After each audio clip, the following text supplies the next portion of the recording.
George Washington, February 22, 1732 to December 14, 1799, was an American military officer, statesman, and founding father who served as the first President of the United States from 1789 to 1797.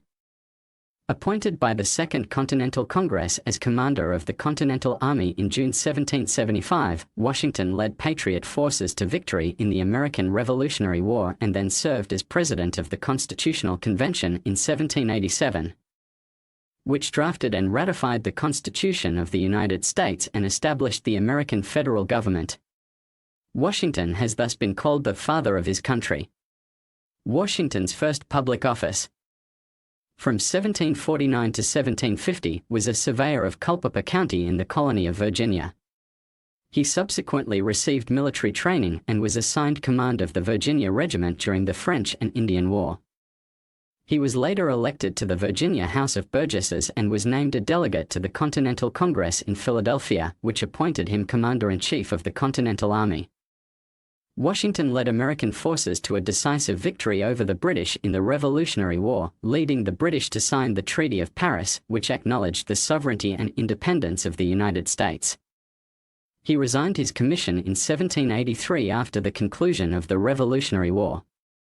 Washington played an indispensable role in adopting and ratifying the Constitution, which replaced the Articles of Confederation in 1789.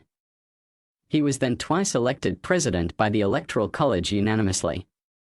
As the first U.S. president, Washington implemented a strong, well-financed national government while remaining impartial in a fierce rivalry that emerged between cabinet members Thomas Jefferson and Alexander Hamilton.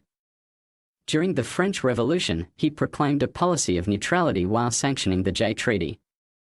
He set enduring precedents for the office of president, including use of the title Mr. President and the two-term tradition. His 1796 farewell address became a preeminent statement on republicanism in which he wrote about the importance of national unity and the dangers regionalism, partisanship, and foreign influence posed to it.